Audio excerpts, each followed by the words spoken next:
Welcome to Command Control Power, a weekly podcast hosted by 3 certified members of the Apple Consultants Network, drawing from nearly half a century of combined experience. We talk shop, interview vendors and colleagues, and share what we've learned while operating our technology consulting practices. This is Joe Saponari of SciMac, and my 2 co-hosts are Jerry Zigmont of MacWorks and Sam Valencia of the HCS Technology Group. We also offer a weekly email newsletter which includes show notes for each episode. Learn more at commandcontrolpower.com. And thanks for listening. This episode of Command Control Power is brought to you commercial-free and is made possible by our Patreon sponsors. You can help bring more commercial-free episodes by going to patreon.com/CMDCTRLPWR and supporting the show with a monthly pledge. Thank you for your support of Command Control Power. Thanks very much to our VIP supporters whose generous support earns them a special place at the top of the show. Alan Hancock, watchmanmonitoring.com/CCP. Taylor Boyko, simplemdm.com, and John Brown, grovetech.co. And special thanks to Jason Detbarn of Adigy.com and Adam Angst of TidBITS Content Network, tcn.tidbits.com. Thank you all very much for your support. We'd like to welcome to this week's episode of Command Control Power, longtime supporter of the show, Dan Monge of Monge IT Consulting, MacITPros.com. Dan, welcome to the show. Hey, it's great to be here. Really great to have you as our guest co-host for this episode. You are coming to us live from Illinois, and I think you said you're about an hour from Chicago? Right, yeah. My claim to fame, I guess, is right by Six Flags Great America. That's our claim to fame around these parts. Nice. So Six Flags made America great again at one point, I guess. They were successful in doing that. That's good to know.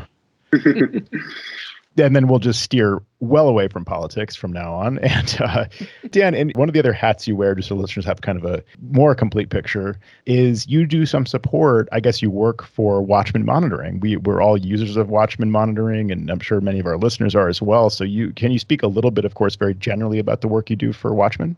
Sure. Hang on. Let me just take my shot. Yeah, exactly. We haven't done the Watchman Monitoring drinking game in a while, but it's still totally valid.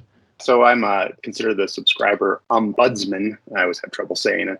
And so basically, I help out between Watchman subscribers and the Watchman team with tickets and help kind of massage feature requests and things like that. Nice. Yeah, Watchman, it's just always relevant to me.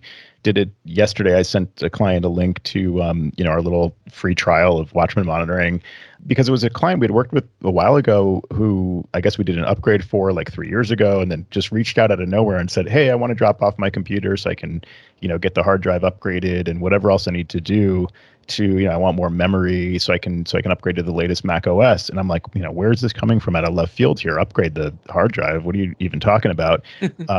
Instead of saying that, I said, here's our link. Let me just get a quick assessment.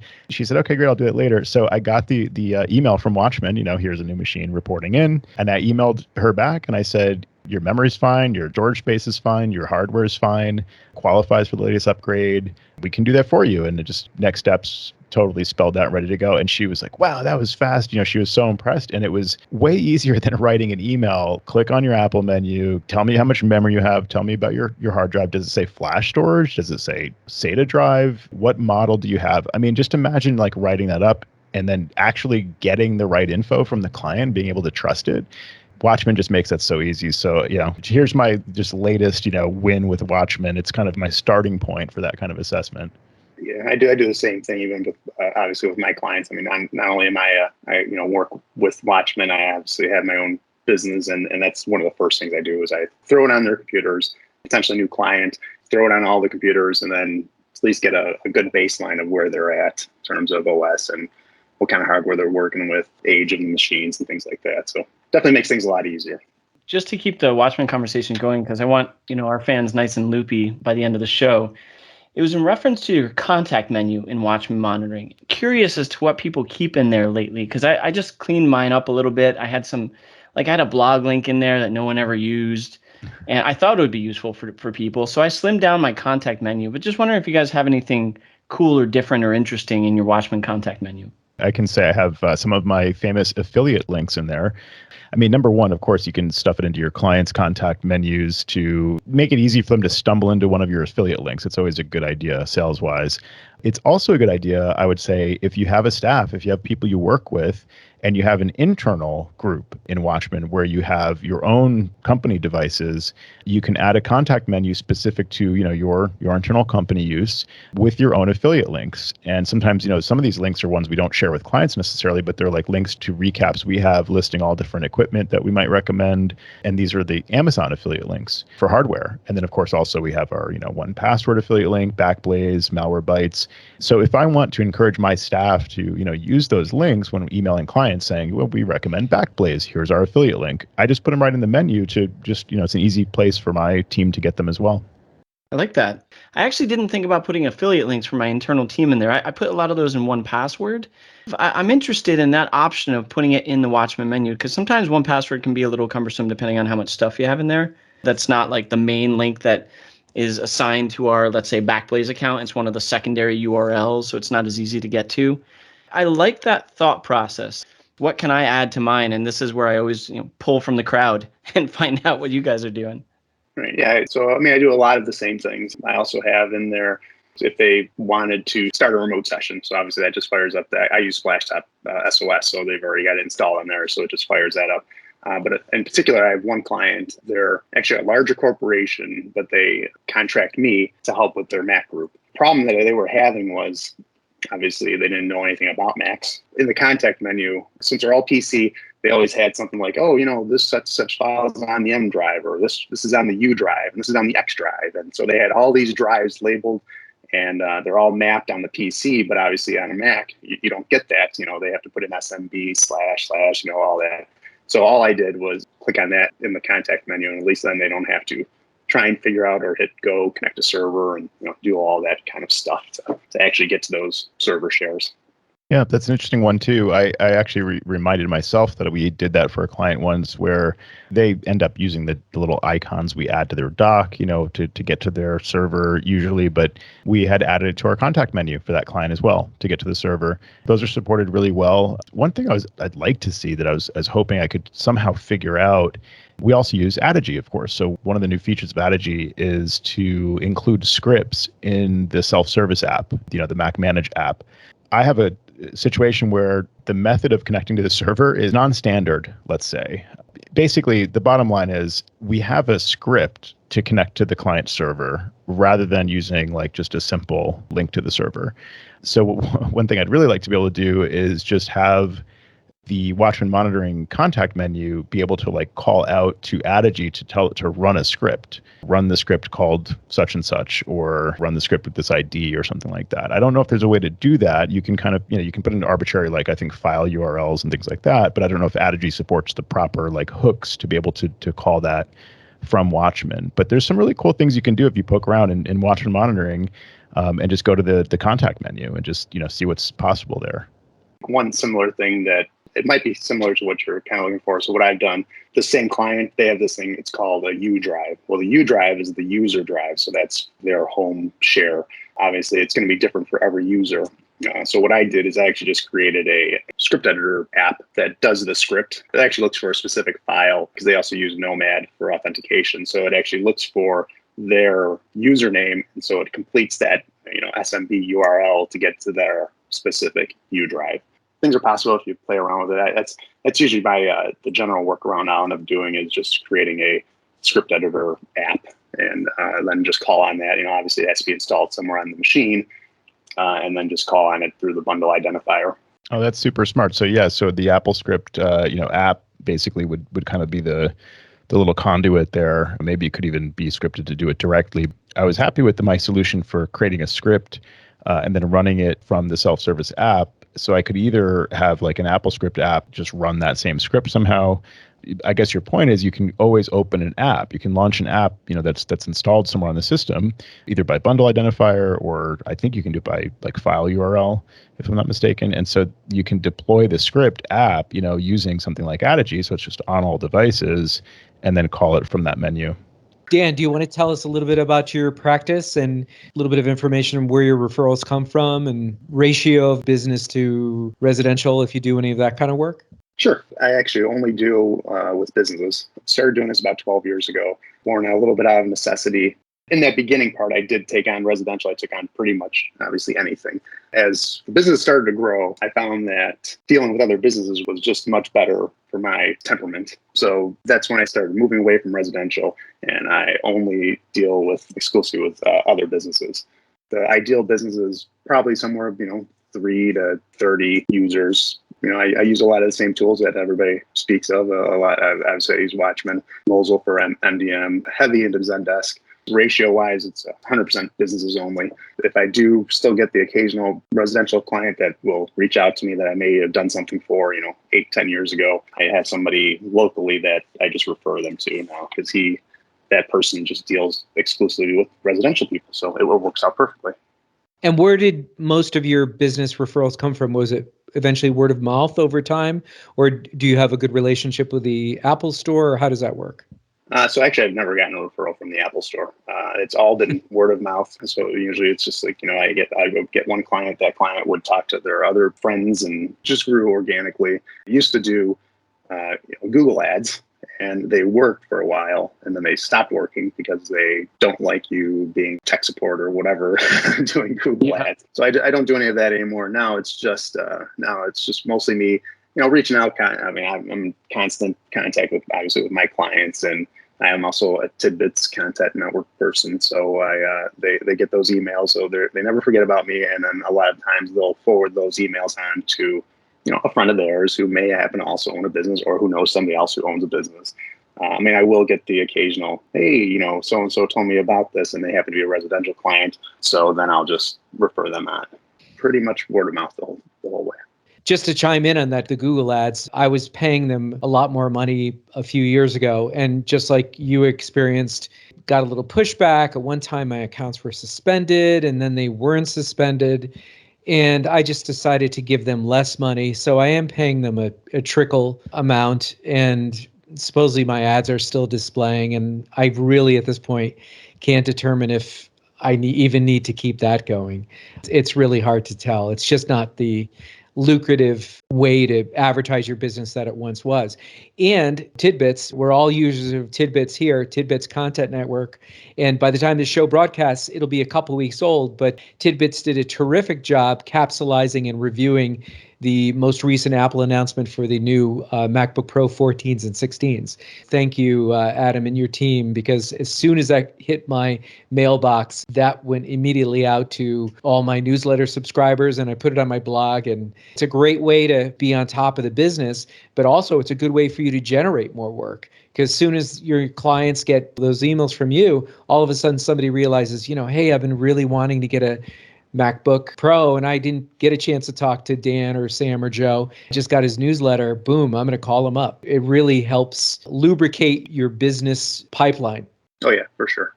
Yeah. On that topic, you're mentioning like Google Ads. Were you able to track the performance in any way? I know you're saying it's kind of not been that lucrative and you're questioning it. Typical like online sales model, you might be able to tell, when like somebody came from Google ad and then, that resulted in a purchase, let's say, you can tell. So, like the cost, what you're paying basically per sale. But with our kind of work, the sale almost always happens by phone or by email. There isn't just like, click here and now you got fixed or, you got tech support.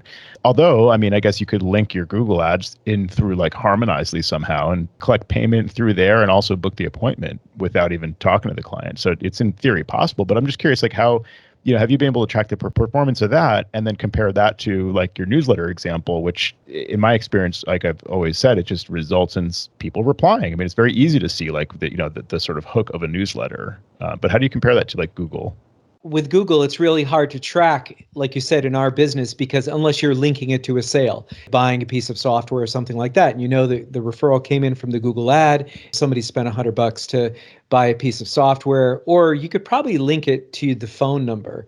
But then did the phone call in that came from the Google ad, did that translate into a sale or a booked appointment? Could track the metrics But at the end of the day, I don't know how much of a payoff that would be in terms of like, is it really worth spending all that time to try to figure out if really paying for yourself? At one point, I was looking at the clicks and how many people went to the website. Dan, did you have any success with that, tracking the metrics from Google Ads? Not a ton. I did the same. See it come in and it's like, okay, where do they go? What do they look at? And I guess the only time I could really kind of track it was if they went to schedule an appointment. That would kind of be the only key indicator that I would know that came in from Google Ads, okay, and it turned into an appointment. Must have meant something. That was about the only way I could really know what was happening. It could also be part of building a brand. Like you never know when someone will see your ad and it's kind of in their subconscious or something. And then when they're on the Apple Store, if you're set up for any kind of Apple Store referral, your name is on a list of 5 other names, and somebody had seen your ad, maybe it could help even if the ad itself didn't result in a sale. So I never discount that stuff either. I personally haven't done it. I'm curious, about your experience, Dan, on this point too. When somebody has found me organically through Google, they're not as high quality of a lead. I mean, that's probably a pretty obvious statement. They're not qualified. They're not in our organic network of referrals. Whereas the people that when I have a client refer another client, it's way easier to work with that client that's been referred because there's sort of like an implicit level of trust, like they've been referred to you. And probably your client hopefully spoke highly of you, to say, work with this person, they're trustworthy, their company does good work, they're professional, whatever. And so the client is coming in with less of a trust issue and more of an implicit level of trust. And just that rapport is just easier to build with your client if they come from a warm sort of referral. But what has been your experience, Dan, and anybody else where you've done any kind of advertising? The people that are coming in as a result of those ads, how does that go? Have you noticed a difference at all, Dan? Almost all of them, I would say a very high percentage of them, they thought they were calling Apple. So they thought they would be getting something for free. In the beginning, that was really frustrating. It's like, no, you're trying to call, 1-800 my app or whatever the case might be. So a lot of times they just thought, oh, I've been having this problem and you should just help me, that kind of thing. But as I started tweaking the ads, I started getting less of that, but it was still coming in.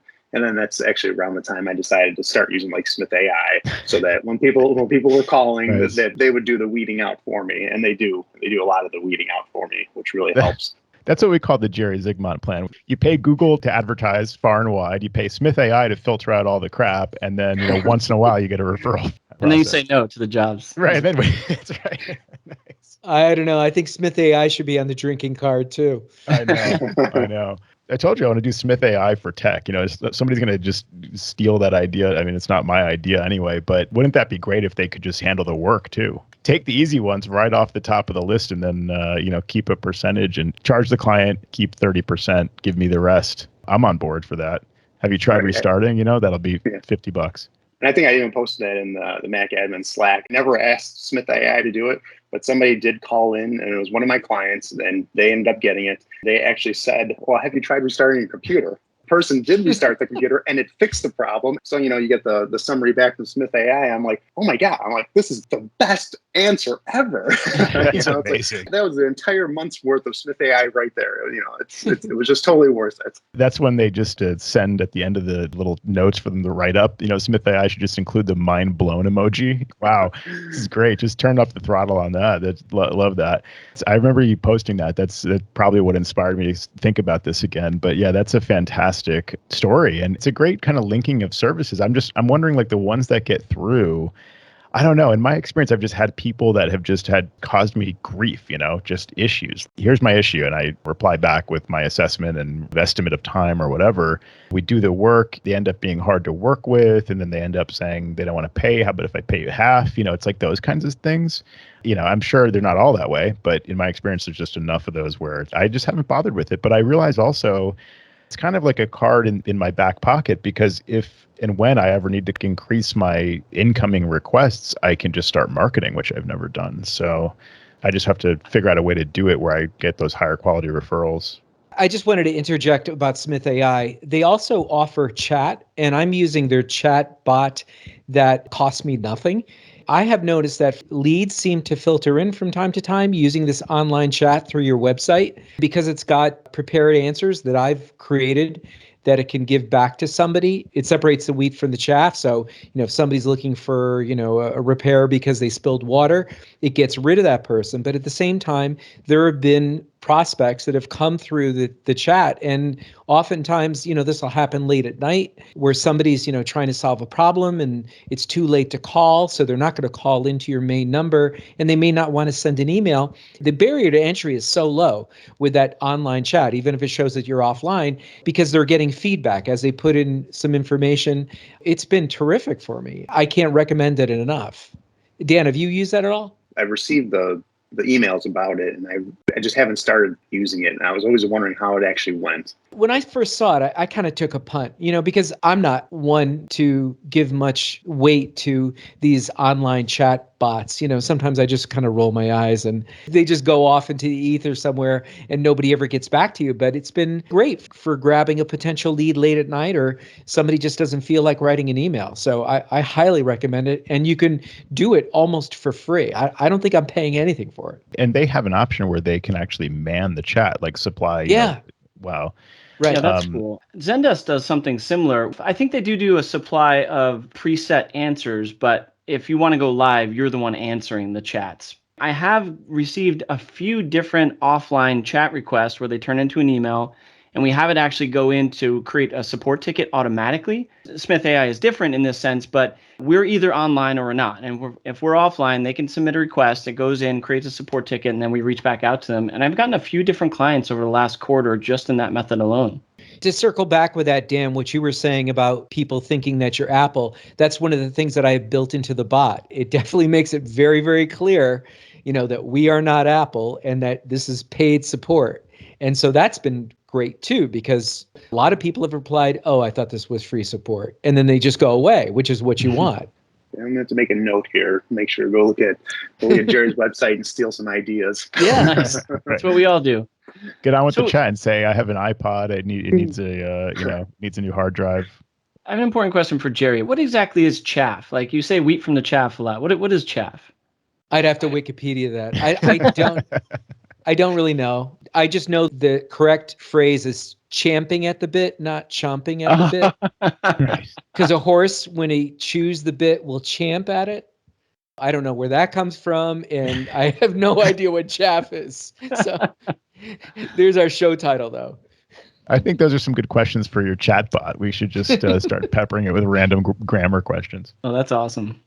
Joe, you mentioned that you've never done any marketing, and I think all of us have done very minimal amounts, because I was thinking the other day about some of my failed marketing ideas, things that just were either not smart or they just didn't go anywhere. And I think a lot of times when you market IT in the traditional fashions, you're not going to get like people at the supermarket going, yes, I really need an IT guy. I'm going to write down this number. It made me think of that because I actually had a banner at Costco, which is like the big box stores that you can buy like 50 rolls of toilet paper from, in our area. And I actually put in like a big old banner. This was like over a decade ago. Maybe someone will call me from that. And I just wasted 3 months of money for no good reason to do that. No one ever called me. I wonder if you guys have any epically failing marketing ideas from your past that you can think of. Yeah, when I first got started, I remember, I think I must have gotten pitched by some company for a billboard. I never did it because I imagine it would have resulted in the same kind of much fanfare and actually very little, outcome. What do people do? Like, I had no concept of it. Like, how should I advertise? What does that mean? Billboards, signs by the bus stop, those kinds of signs and things like, right. You just saw our ad. Those kinds of signs were the ones on the sides of the garbage cans, Yes, exactly. Just what I want to be associated with. Like as you're throwing out some trash, picking up after your dog and tossing that in there, you see my logo right there. I don't know. Like a good question, Sam. I did put an ad in the newspaper once in the local paper when I first got started. I don't know if I ever heard anything, in that initial kind of like when it ran around that time. And one day I was at a client's location at least a year later. I didn't know how she had found me, but she called me and needed some help and we, took care of it. And then I see my ad from the newspaper cut out of the newspaper and stuck up behind the computer. Oh, great. You saw the ad. And she said, yeah, I saw it. I cut it out. I kept it all this time and I finally called you. You kind of never know. I mean, Sam, you may still get a call from somebody who saw that Costco banner, 15 years ago or something. They can't cut that out. So I don't know what to They couldn't even take a picture with their camera phone at the time. They would have had to have like a real camera with them and take a picture of it and not forget. I see where you're going with that. You don't know who's going to notice it, and a lot of people shop there, but you never know. And you can spend a lot of money chasing the wrong ideas in this kind of industry. And especially now with online advertising, any number of companies want to put your ad up and take your money. I think it's more about the pitch. What happens when they click the results of your ad? I mean, first of all, what does the ad say to motivate them to actually like follow through with it? I tend to never click any ads. I avoid clicking ads, if anything. You know what I mean? If I see the name of a company, I'll like search for them later and visit their website. But I typically avoid clicking ads. Probably a lot of our clients or potential clients are not quite to that extreme, but you have to catch their attention, get them to click, give them a good reason why they should click. And then when they click, presumably they're getting through to your website. What does your website do? I kind of like this idea of scheduling an appointment immediately. To Jerry's point about that instant gratification of a chatbot. It's like late at night, something's annoying. You do a quick Google search, whatever, you're trying to get help. Maybe they end up on your website. The chatbot is what's going to get them to actually become a lead as opposed to just like disappearing and forgetting about you. You could have the same thing with your ad where, they click the ad because they see it when they're researching something, and who knows, it could be off hours. To your point, they're not going to call you then. They probably won't even email you. But if they click your ad and they get the instant gratification of like having an appointment on the calendar to deal with the issue, I feel like that could be a pretty decent workflow to capture some business. It certainly could. I mean, it's better than my previous attempts at marketing. I did a same thing about 10 years ago when I was first kind of getting started. And I had, I don't remember, I think it was a couple thousand flyers printed up and then had them stuffed inside of a newspaper. and, Nice. and I swear, I don't think I got one call from it. It's like, man, all that money for all those flyers and they got nothing out of it. And I think I did the same thing. I did an ad also at another time. When you mentioned that somebody had clipped it out, I had the exact same thing happen. And they actually had the sheet, like the entire piece of newspaper with my ad circled on it. But it was from 3 years before or something like that. I'm like, oh my gosh, they actually held on to it. I don't do that anymore for sure. Right. Yeah, it's interesting. 10 years ago, there was this perception that I think we all had where it was, oh, we've got to come into the client with printed matter. Somehow we've got to give them a brochure. We've got to put something in their hand to add credibility or validity. I can count the number of times on one hand, maybe, I would have felt like I really needed something like that. 2 failed marketing attempts for me. One actually backfired in a major way. The one I did more recently was I had little cards printed up with our company logo on it and a place to write the referrer's name. If we get this card from somebody you referred us to, it ends up being a booked appointment, we'll send you a $50 Amazon gift certificate. They just ended up sitting in a box. I had them in my bag and I thought it was a great idea late at night. I never executed on it. The other thing that backfired in a glorious way, very negatively for me, I had a little decal with my company URL that I put in the back window of my car. I've never been one that heavily badged their car, promotional information and the phone number, tech guy on wheels. This is one of those things where you put it on the inside of your rear window and you could peel it off. And it was clear, but it had the company URL. I was right in my hometown. You guys will remember this as I remember this one. And I was pulling onto an entrance ramp to get on a major highway here in Connecticut. And the guy in front of me sees that all the traffic is backed up on the highway. So he starts to put it into reverse. I'm already on the ramp. He's committed to the ramp. He starts going in reverse, and I don't know where he wants me to go, but I can't back up. And so I got really frustrated by his shenanigans where he's like at a dead stop on the entrance ramp. So I went around him, and I might have gone around him in a quick way. Might have given him a gesture, maybe. No hand gestures at all. Well, he sees the URL and he sends me an email saying, I usually carry a handgun, but I didn't have it on me, but I would have shot at you or shot you or something like that. Some crazy thing. I don't know if I was frightened. I was like shocked. I called the local police. We were able to pinpoint who it was. Nothing ever came of it. He didn't send another email, where he wanted to find me and shoot me. It was bizarre. It was really bizarre. That same day, of course, I peeled the decal off and I said to myself, never again will this ever happen. Did you put the decal on your competitor's vehicle at that point? They drive a lot nicer than Jerry does, apparently. I remember that story, and that's a great reason not to do that. Not to have that advertising on your vehicle. I mean, that's another one. It's like vehicles traveling around. It's kind of it could be a good ad. I don't know if the results would be what we're hoping. And actually, Jerry, you reminded me of an old marketing I forgot about. And I just remembered when I was part of I guess they used to call it the Apple Authorized Business Agent program. So we were kind of like affiliates of Apple, and we could just use a link to the Apple Store to sell hardware to our clients. So which, of course, we're already doing. We're already speccing hardware. We're already linking to the Apple Store. So Apple did us a huge favor and allowed us to be part of this business program, gave us a commission. I'm probably still under NDA. So whatever the commission was, is probably very small, like you'd imagine with any kind of affiliate program.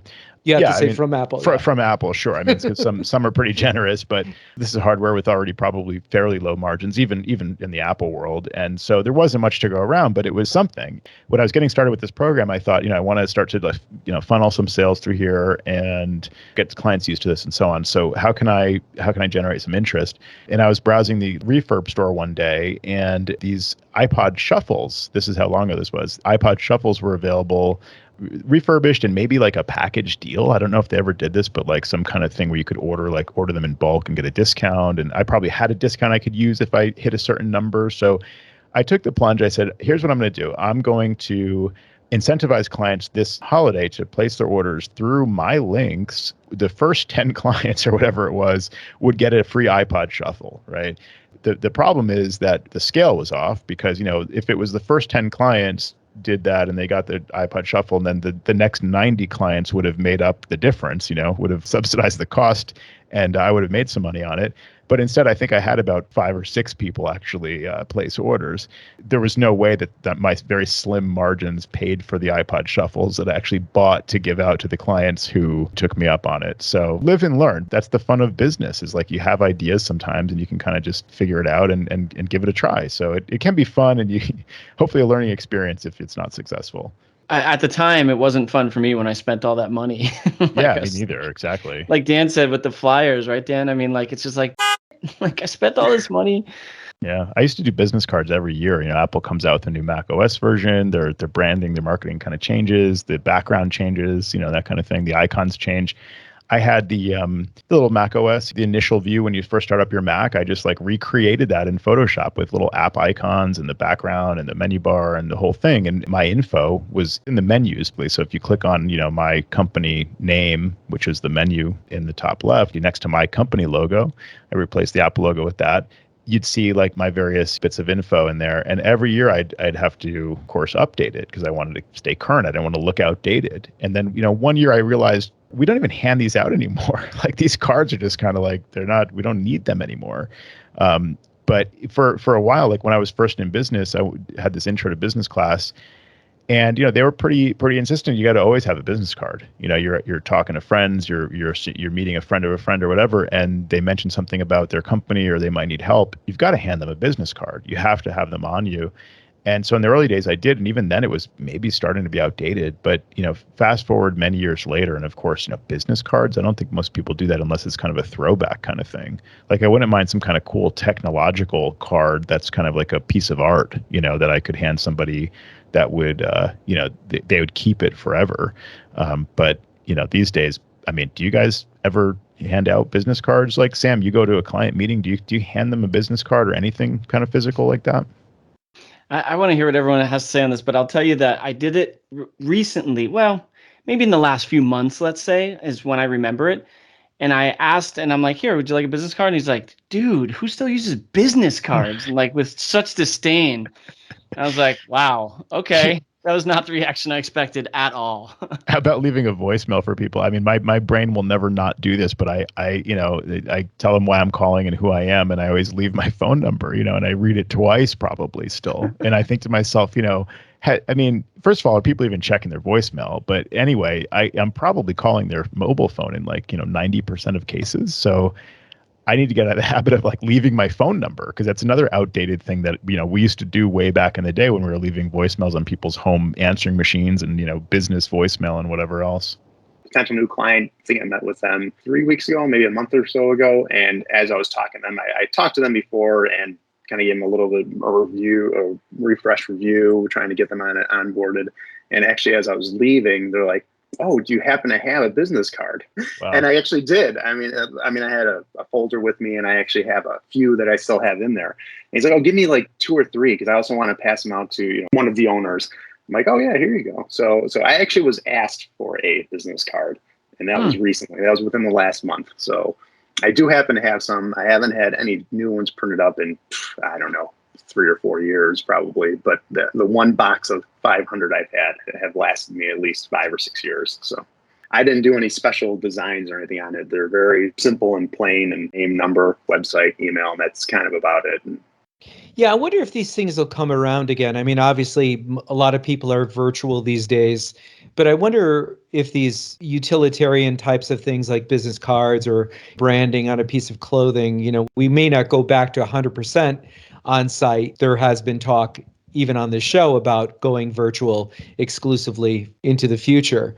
But I wonder if these things will kind of come around again and become important to, designate your value or your established, because that was one of the things, if you had a piece of like a printed brochure about what your company does, or you got the business card, or you had the badge on your polo shirt, it kind of showed that you were established, kind of a subtle signal to a client that this is a going business. This is not some guy operating out of his mom's basement.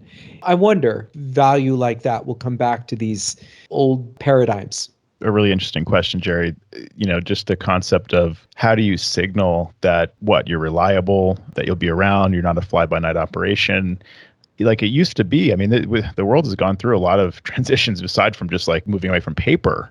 The world has been disintermediated over the last, 10, 15 years. That's kind of been the theme of things where like if there's some kind of middleman in the process, companies spring up to like go direct to the consumer, that kind of thing. Like everything has been disintermediated. And then in the recent past, there's become this erosion of trust in institutions. People don't necessarily even seek institutions to tell them their information and things. They trust anything they find in any corner of the internet. I think that could be a theme even in our kind of world. Like maybe it's not so impressive. I mean, maybe there's a certain customer who this is impressive to, but maybe a lot of our customers don't care about whether you have a physical office with a sign sitting there outside, something semi-permanent, where you've got the sign on the street kind of thing showing advertising your business. Maybe they don't care that you have your company logo embroidered onto a shirt. Maybe they're not necessarily looking for the same signs that we were looking for when we got into this business. What are those signs? I mean, yeah, throwback to business cards, maybe.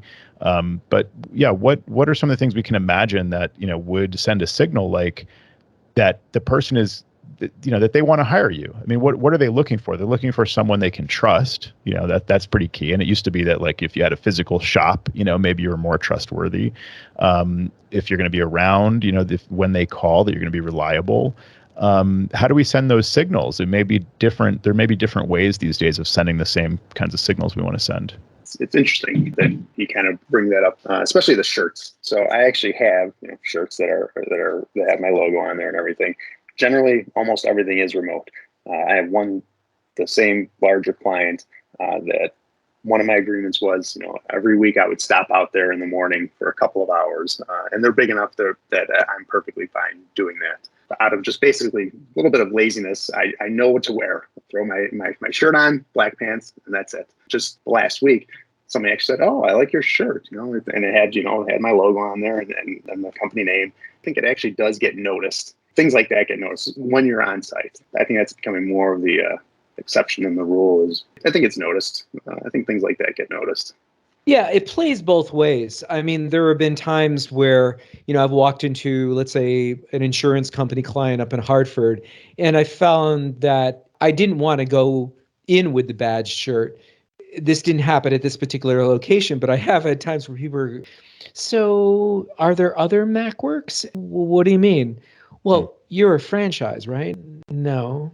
So I find that sometimes just looking professional with a dress shirt without a tie or something like that might work at one high-end client, whereas at another client, there have been times where I've worn the shirt, like Dan is saying, and you could see the client and the eyes are darting back and forth to the logo and the name of the shirt as they're talking to you. So they're noticing it. Does that have some credibility? Maybe. Joe, I think it was you. You were talking about recent episode moving from hourly to flat rate per, say, device or per user. Is that something you're still looking into? The only reason I ask is because I actually did make that change. I moved away from hourly for the most part and strictly just bill hourly based on device. Set tools that are installed on there. And it is an all-you-can-eat kind of plan where they get as much support as the user needs. And so I'm just wondering, how's that thought process going for you? When I made the change, everything went up. So it all went in the right direction, continued to go in the right direction. Sometimes I think of, when the day is long, and I think to myself, oh man, I should have been charging per hour. That happens every so often, but really it doesn't happen as often. You might think, but when those days do come along, I do wish sometimes, man, I wish I should bill per hour for this. But I'm just wondering, what your thought process is still on that. So you realize, Dan, throwing Joe a softball pitch like this, we've got at least another 30 to 45 minutes ahead of us. All right, go ahead, Joe. About how long ago did you make that change where you went more or less all in on the kind of monthly all-you-can-eat model of, charging per device or per user?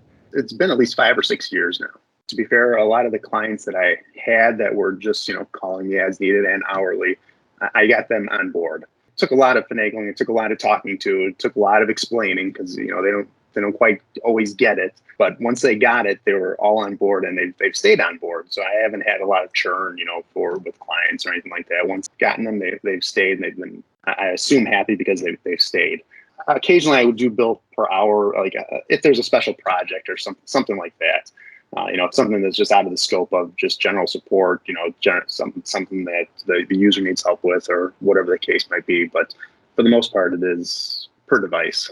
Sam, you've vacillated back and forth on this, right? I have. Well, I do kind of a combo of per device and hourly. Yeah. I oftentimes think, Dan, am I charging too little per device or should I raise my hourly? I've been thinking a lot about that lately, thinking if I just knock up my either hourly or per device cost by $5-10, or let's say $5, right? That across all my clients, I could really increase my revenue. So that's what I've been thinking of lately. But I do, yes, a combination of per device and then the estimated amount of hours per month for the users. Joe, I'm going to save your answer to last. I'm just going to interject here really quick. Dan, I know you had said that you only do business, and I, like Joe and Sam, do residential and business. The thing that really is too juicy to kind of let go of with the hourly rate is something that came in randomly on a Saturday. I did a remote session with a residential client that I had never done work with before, and they had accumulated a tremendous amount of technical debt. And this woman was having problems going to websites. She was on El Capitan, and by the time she was done, we had her in High Sierra, but we took care of a lot of other problems. It took almost 3 hours, and it was like $800. It's really hard for me to let go of, a juicy opportunity like that, to say, it's per device. I mean, I guess I could still have with my recurring clients a per device rate and then still do hourly, like the mix that Sam does. There's a case to be made for hourly rates. Well, there's the mix that Sam's doing that I'm also doing to some extent, where you're charging per device for some things, for the software, basically, for the monitoring, for the management, maybe some automated maintenance with our tools. And maybe you also budget for some amount of support. Maybe you include the sort of things we call quick fixes, or maybe you include a certain amount of time with that upfront payment. But then the clients are also either paying hourly for things that come up later after the fact, or prepaying hourly with a discount in my case, where we can guide them into what to expect, either from our past experience or our experience with them in particular. They can essentially prepay for the time that they're expected to need that doesn't expire and so on. So this hybrid approach is fine there. But then the question I think you're asking, Jerry, is can you do this piecemeal where you're saying to your clients, all of your existing clients, we only work on this hourly basis now. You have to sign up, you have to pay us, this amount. Here's our entry level plan based on the number of devices. Even if you're just one person, one device, in our case, since we do residential, this is the fee. Or, for your company, there's this much per user or whatever.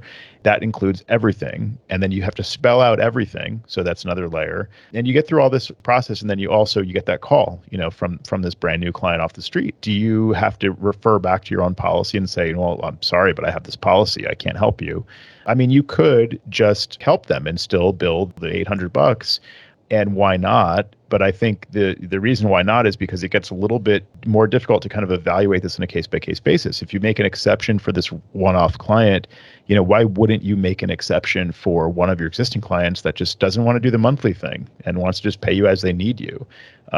You have to make that decision. And then that, to me, is more of a burden to evaluate that every time, because you might make some exceptions. And the other thing is just the front loading of all of the planning. You have to be really careful with what how you assess the client and what their needs are, how needy they are, how much they're going to expect of you and ask of you.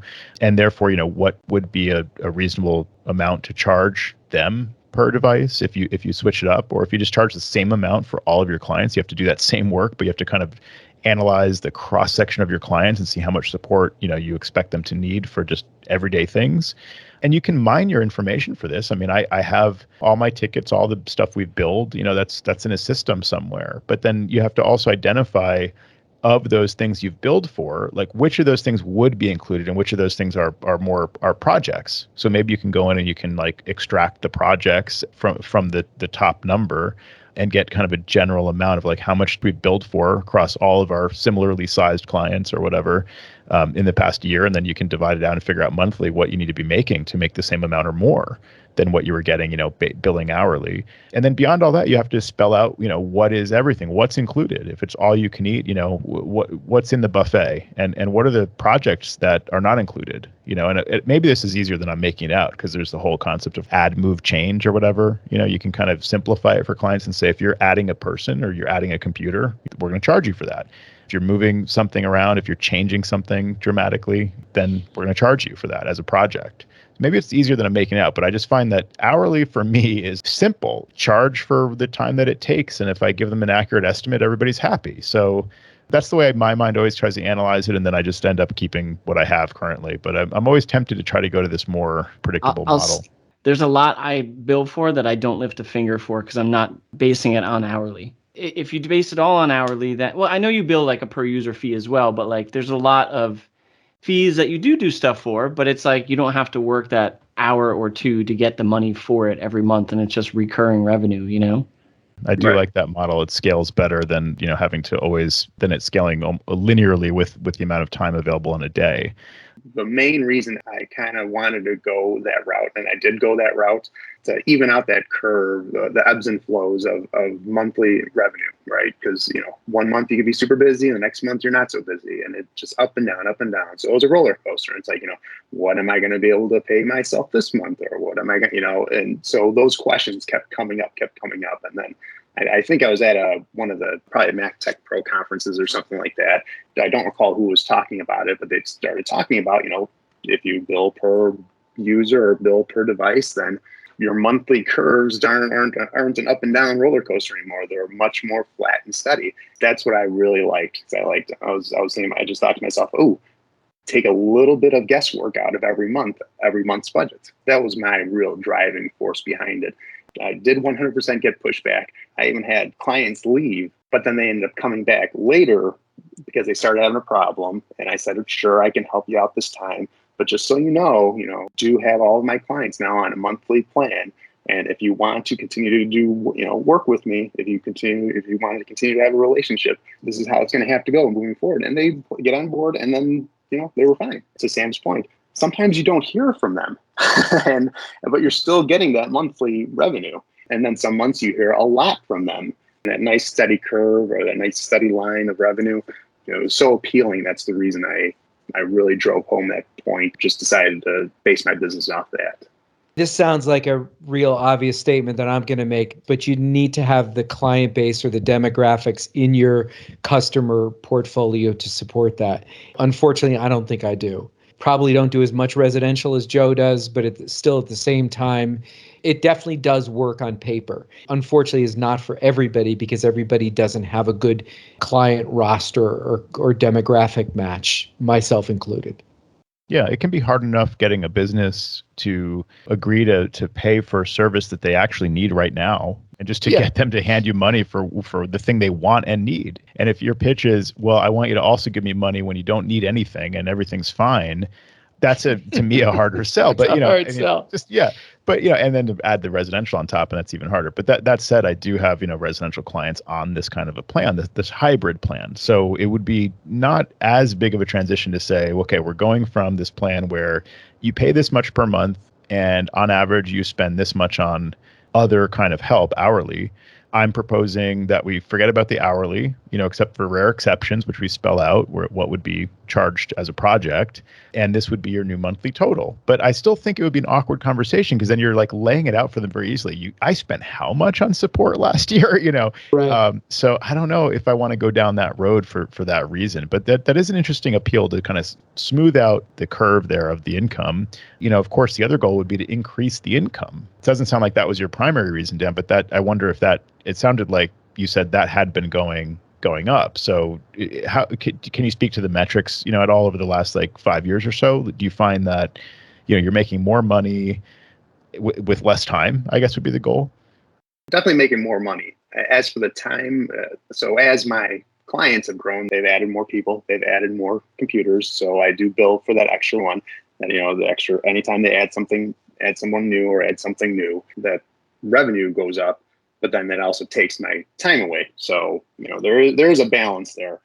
I'm not just sitting there doing nothing for, if I don't hear from them. A lot of it is, maybe I'm getting alerts from Watchman. So I may just log in Moles or whatever, just to, send a command to clean up whatever the issue might be. So it's even though I'm not necessarily hearing from them, I am proactively going through and making sure that all things on the ship are running right.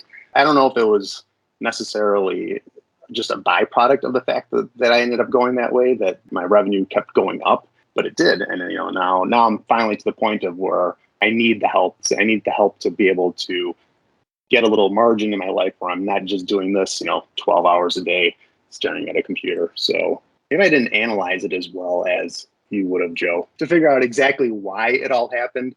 Had some college. I'd never took a business class. A lot of this has been, trial and error. Fortunately, it sounds like, I didn't make too many errors where things have gone in the right direction. And, I do obviously think things through and try and figure it out.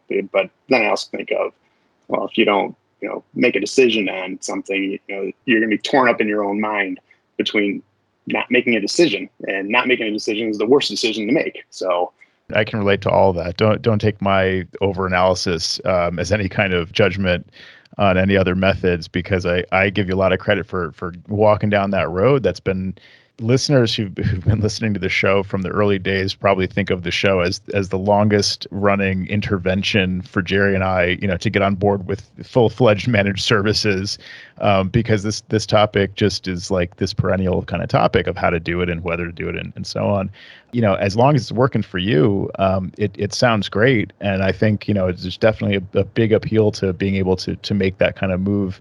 And I'll just continue to analyze, what's going to work for the broadest number of clients in my client base, hopefully continuing to, move the trends in the right direction. So on my side of things, it's always interesting to talk about and to hear about other consultants' success, with that model, because it is really appealing in a lot of ways. So that's fantastic. And that's really cool also that you've been able to just kind of hand off residential to somebody else. If Sam would take all my residential work, maybe I should take your residential work, Sam. Maybe we can just continue to share the residential work, because I don't know if I'll ever be able to write that out. How about that? Yeah, exactly. I mean, it actually works okay. And in our market, it kind of works well. And I think that's maybe a big factor as well, is each market is different. What works for someone in one place might not work for someone somewhere else. So that's why it's great to get some voices on the show and hear what's working for you in your neck of the woods. So any parting words for our listeners, Dan? I love your guys' show. So I do listen to it every week, and I always get some kind of nugget of wisdom out of each episode. And if you're not a Patreon sponsor, you should be. And we didn't put you up to that. I appreciate the kind words, Dan. It's great to hear that you listen every week, and maybe this week you'll pick up a nugget of wisdom from your own voice. So it's been really great to have you share in the airways with us. And once again, thank you to Dan Monge of Monge IT Consulting, MacITPros.com in Illinois. Thank you so much, Dan, for joining us. Great. Thanks, everybody. It was great being on. Hey, everybody. You may have noticed that we've been more vocal lately about asking for help from our listeners to support the show by making a pledge on Patreon. And we want to thank those who've answered that call. And we also want to take the time to sincerely thank the patrons whose strong support really does help sustain the show week after week. Ryan Gowdy, CoreCompetent.com. Cirrus Partners, GoCirrus.com. Weldon Dodd, RewindTech.com. Kevin Ginger, KGinger.com. Richard Wingfield, EnvisionDesign.net. Adam Rice, AskAdam.io. Tim Nyberg, TheMacGuys.com. Mac Admins Podcast, podcast.macadmins.org. Michael Thompson, Origin84.com. Matthew Waples, Waples.net. Jerome Potters, MacPot.nl. Tom Poles, BoxIT.tech. Andy Espo, CallAndy.com. Steve Sorbo, MacSOS.biz. And Nate Sinall, WeAreScout.com. We'd also like to thank our patrons at any level, including the anonymous patrons, some of whom have been with us for over 4 years. For a list and links to our patrons, visit commandcontrolpower.com. And to become a patron or support the show on any level, click on support. And thanks for listening.